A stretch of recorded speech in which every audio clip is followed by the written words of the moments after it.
And welcome back to the channel. I have the Tres Jolie Kit Club May Cards, Tags, and More kit here for you.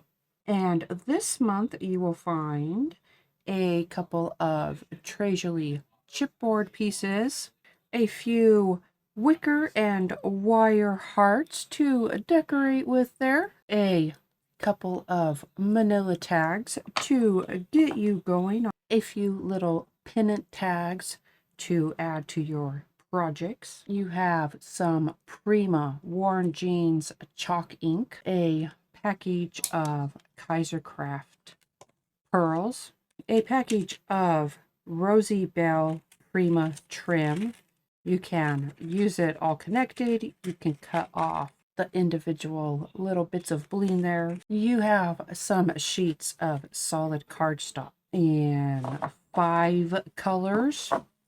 There are 2 greens, a dark green, lighter green, a couple of pinks, some darker pink, and a lighter pink. And then you have a eggshell off-white color. And then the last 2 things in here is a package of cardstock stickers from Bo Bunny and a 6x8 paper pad from Bo Bunny, and they are both from the Garden Grove collection. The paper pad is all single-sided sheets, which personally I really do prefer.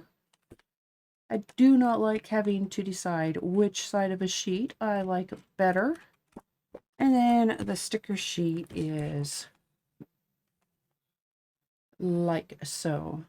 It's got 52 stickers on it, so lots to choose from and work with. I have a few ideas rumbling around in my head right now, but I haven't picked one yet to start with. So while I think about that, I am going to get my Tres Jolie chipboard pieces ready, and that is just going to be giving them a coating of some clear gesso. 2 reasons. So it won't absorb any mediums, so they can kind of sit on the surface. That makes sense. And because it is laser cut chipboard, which means something had to burn somewhere, it will seal any of the residual soot that is on them from the cutting process. So as you can see here, I do just put my gesso out on my mat, and that is because of the soot. That way I don't turn my clear gesso into a gray gesso.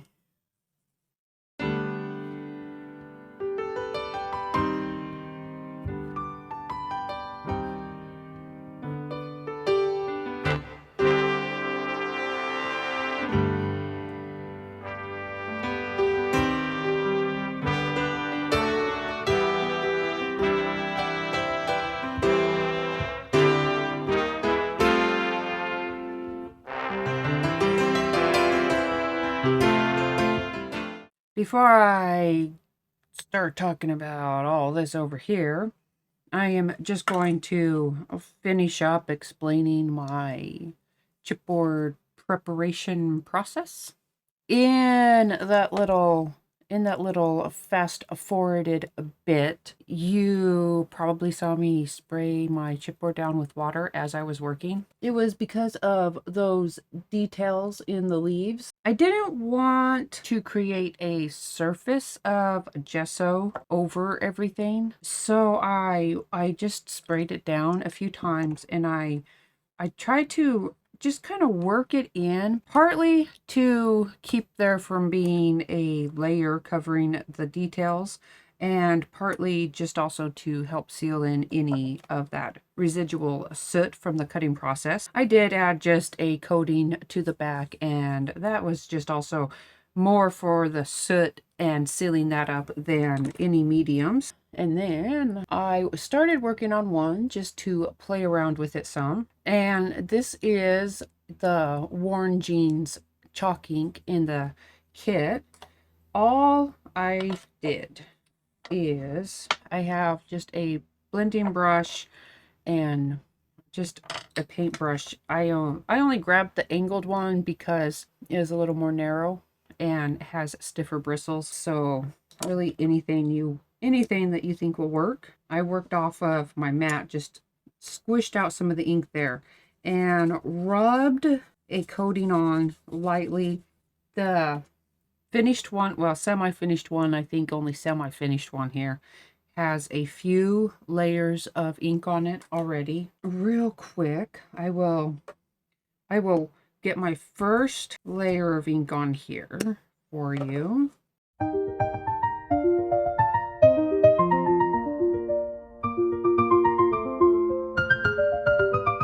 It doesn't have to be a even layer of ink. It doesn't have to be consistent. And just to see if I could water it down enough to get into those, there we go. Sprayed it with water. I sprayed it with water to see if I could water it down enough. Kind of experimenting with the chalk ink and water and details on chipboard here. And that's what this brush was for, because I didn't want to get this one wet.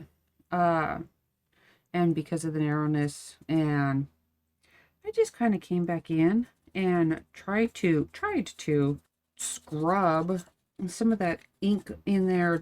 I dried the water a bit in between the layers, and it was really just like that. That's what I have worked out so far. After I had a couple layers on and had tried to work it some, then I just gave it a spray of water, a real light misting of water, a really light misting of water, and then just let it sit and dry naturally. So while I let my second piece of chipboard just sit off to the side and dry, think about anything else I might want to do to that chipboard. I don't know. I am just going to go over now the paper part of this little album doodad thingy. I was watching Bohemian Crafting, and she made these adorable little tea books, ephemera organizer type things. So I saw her little tea folder, ephemera organizer folder thingies, and went, it's a beautiful idea for a little mini album. And here we are. I started cutting my pieces. That way, by the time I got here, I could at least sound like I knew what I was doing. I am using these more muted pink and green out of the Bo Bunny paper pad because there's 36 pages, so 18 designs, 2 of each. So I grabbed the 2 pinks and the 2 greens out of there. I cut them down to 6 by 6 so that I could fold them into their respective pages and make little 3 by 3s here. And then I used the dark pink, dark green, the lighter pink, and the lighter green from the solid pieces in the kit. I cut the 2 darker ones down so that they were 8 by 8 pieces and folded them up to make 8 by 8 folded to make 4 by 4s. And then the 2 lighters, the lighter green and the lighter pink in there, I cut down to 7 by 7 inches so that folded in half they would be 3.5 by 3.5. With that I am going to do the same thing all over again. These I had already cut down, so I turned the 6 by 8s into 6 by 6s, and the 2 darker sheets, the dark pink and the dark green, I am going to cut down so that they are 8 by 8. And then the lighter pink and the lighter green, I'm going to cut down so that they are 7 by 7 inch squares. So with these all cut down, I only lightly score them just to make the bending a little bit easier in the center, and fold, and then in the center again, and fold for each of those squares.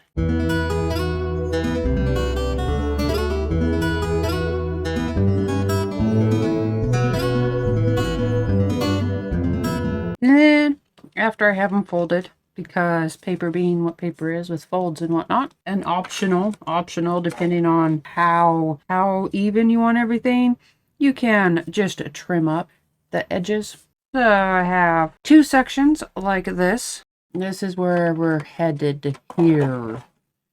Is this more or less that. This is just some poster board from when my kids were in school. It's not super thick.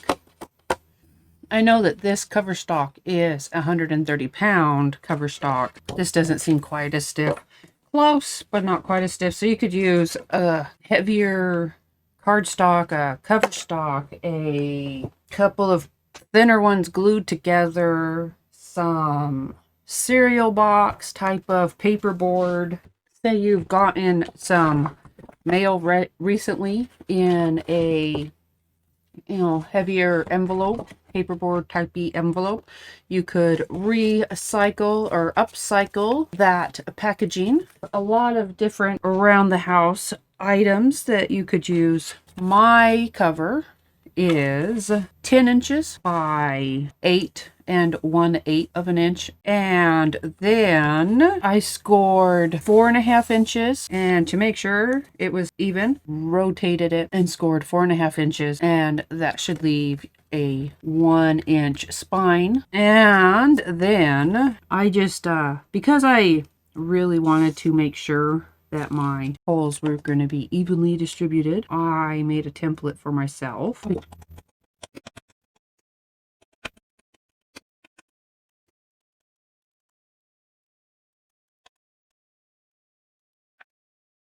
And so now I just need to poke my holes into my pages, 1/4 inch from the ends.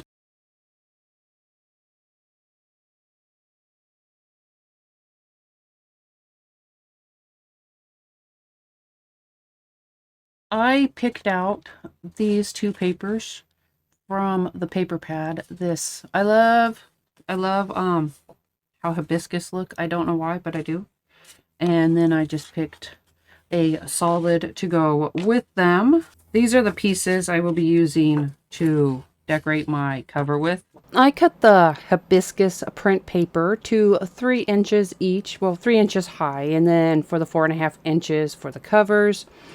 And then on that orangish ledger print paper, I just made it a little over 2 inches, just so I could have a little bit of overlap to make sure I didn't have any gaps in between. And then just to reinforce my hinges on my spine, I am using, it's just some fabric medical tape.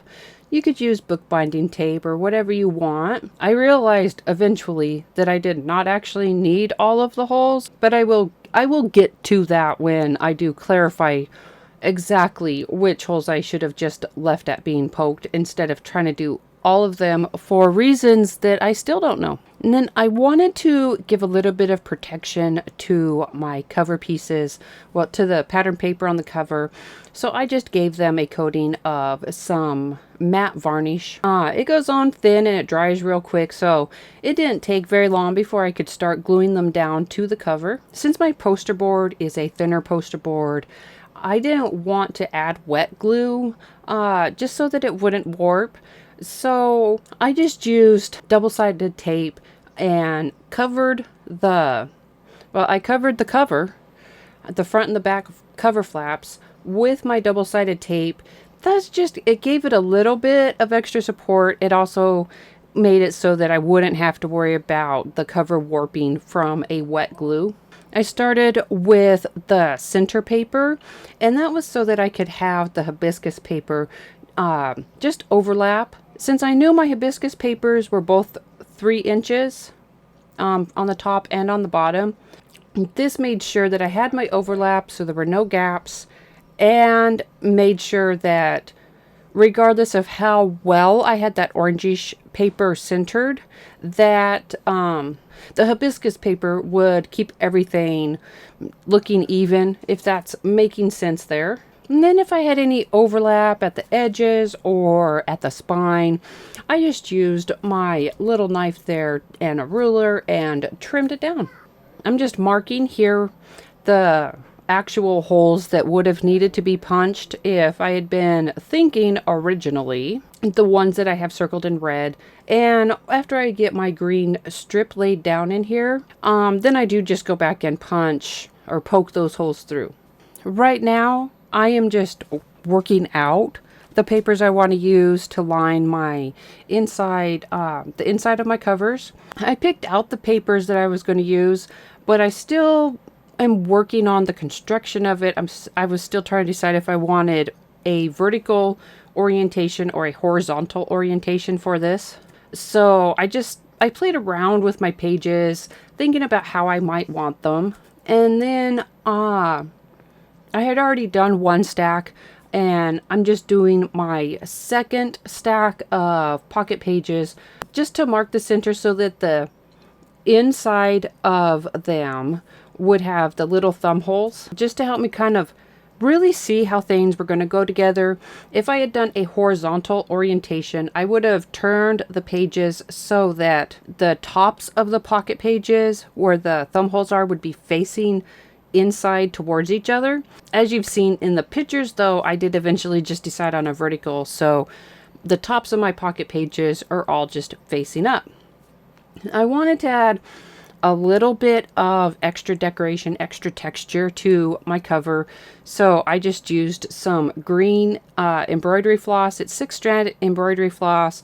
I used all 6 strands and just did some simple stitching about 1/4 of an inch down from the top of the floral papers. Well, 1/4 of an inch in from where they come together with the orangish ledger print paper. And I just do that simple straight line stitching all the way across. And since I didn't want any knots underneath, I just twist them around each other and use a little bit of double-sided tape just to hold them down and keep them flat. There is the setup for my inside covers. I cut it the 4.5 inches to go across the cover, and I made sure it was just long enough to go underneath the top of the pockets. It doesn't have to go all the way down. The pockets are also 3 inches high. I just used some double-sided tape around the edges, and since I already had the outside of the covers with double-sided tape, I just used a glue stick for any remaining areas.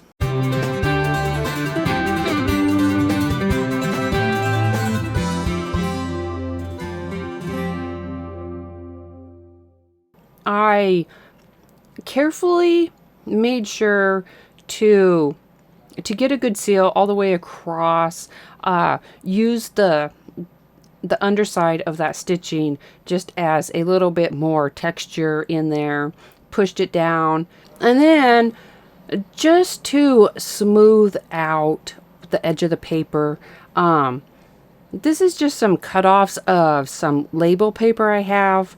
I have some 1/2-inch strips of paper, and those I'm just using to reinforce the top of the pockets. For my pockets, instead of just having them flat against the inside of the cover, I added some extra measurements so that I could fold the sides and the bottom up. So instead of a 5.5, or instead of a 4.5 by 3-inch piece of paper for the pockets, I cut my pockets. I cut the paper that I was going to use for the pockets down to 5.5 by 3.5 inches. That way, on the 2 sides and the bottom, I could make some 1/2-inch folds. I trimmed the corners out and trimmed the tops. That way it wouldn't poke up. And if I had thought about doing my pockets this way beforehand, I wouldn't have put the first piece of label paper down. I would have just done it all together when I put the bottom flap on. But I do come in and I add a little bit of label paper on the two sides, and that's just to give a little bit of extra protection for things sliding in and out of the pockets. I use double-sided tape on the flaps to hold it down. I do my bottom flap first. I add another piece of label paper just so that things don't get caught. Anything that goes in the pocket so it doesn't get caught along the along that fold, just to make things go a little bit smoother. And then I just use a bone folder to add a little bit of spacing so that I don't push the pocket tight against it. And that's just to make things easier to get in and out of there. To get all of my cutoffs and leftover pieces ready to use as decorations and to seal up the sides of all of my pocket pages, I just stuck everything down the best I could, covering up every little gap onto a 12 by 12 adhesive sheet. That way I could just peel them off. And then if there were any areas that hadn't got stuck to the adhesive sheet, then I just used some art glitter glue on those areas. But before I started all of that, I decided to use some of the chalk ink from the kit just to add a little bit of definition and extra color to all of my edges. And after I had everything inked up, I gave my pockets a light spraying of some workable fixative just to hold that chalk ink in place. And since I was going to be doing that, I also gave my Tres Jolie chipboard pieces a spraying with the workable fixative too, just in case I wanted to come back and add anything else on them, but I didn't want to necessarily have the chalk ink reactivate while I was working. My pockets are all chalked up, and this just so happened to be a coincidence. The floral lace stamp set, one of the newest Stampers Anonymous Tim Holtz stamp sets to release, has a stamp on there that kind of has hibiscus tropical looking flowers on it. So I decided to ink those up and use it to just add a bit of pattern to the more solid pieces. And then with the little bit of extra ink, I lightly filled in just some random areas of those stamped images, just for a little bit more definition of them. And then since I had the chalk ink on here, I also gave a little spray of some workable fixative onto those pieces. And my final bit of work on my Tres Jolie chipboard was to put some of the chalk ink on my mat, and I mixed in some clear embossing ink, brushed it on the solid areas of the leaves, not where the details are, and just put some clear embossing powder on.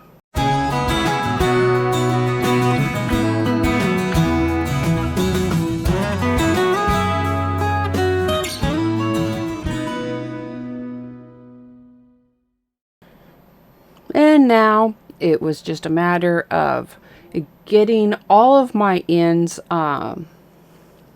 getting all the edges of my pocket pages sealed up. I used my corner chomper to make them look more like little labels, and just started randomly picking pieces to peel up and put down.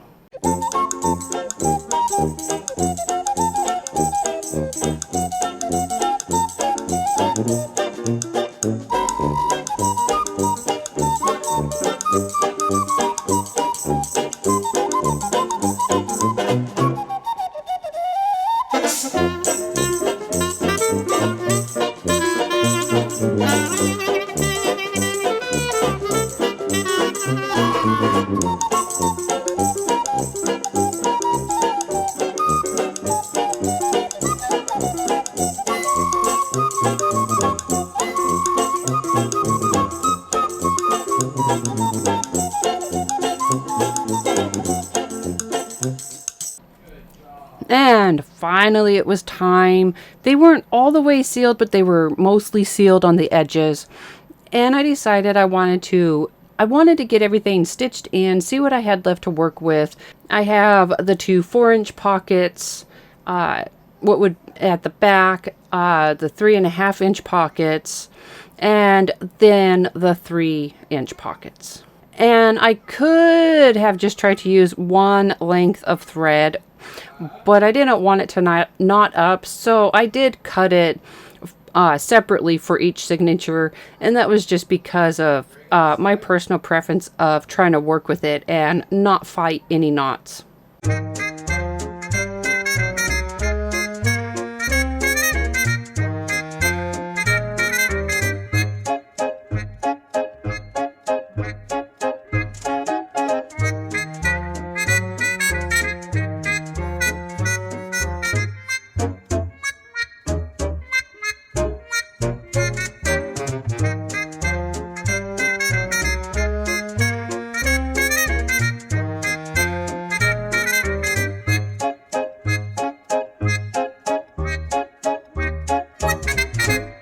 And with everything stitched in, I put a strip of double-sided tape down so that I could make sure that the pieces of paper and the sticker I had pulled off the sticker sheet would have something good to hang on to.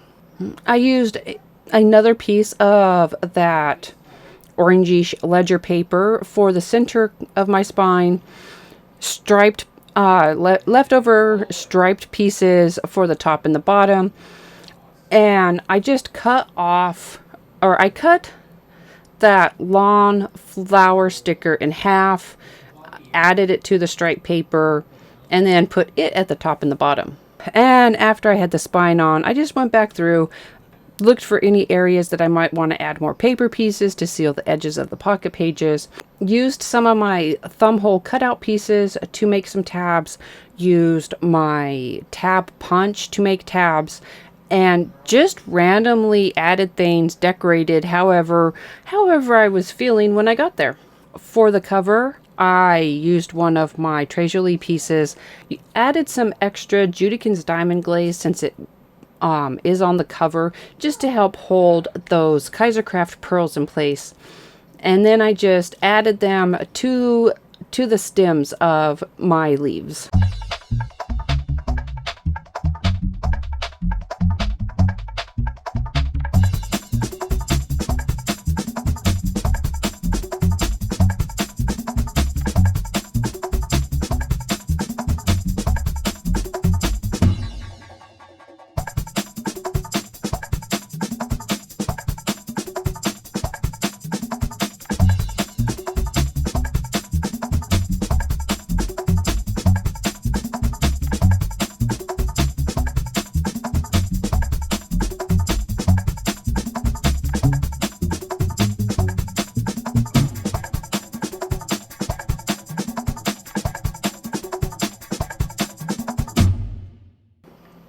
On the cover, I decided I wanted to add one of the butterflies, and I did coat the entire back of it. That was just to cover the sticky back on the sticker, since I did have the wings folded up a little bit for some lift. And here is the finished little album. I have finished decorating my pages, finished sealing up the edges how I wanted, and adding stickers from the sticker sheet, tabs from the leftover paper pieces. I hope that you enjoyed this project and it gave you some ideas of what you can do with this month's Cards, Tags, and More kit. Don't forget to subscribe to the channel and turn on notifications if you haven't already. Give us a thumbs up and feel free to share this video. Thank you, and I will see you again next week.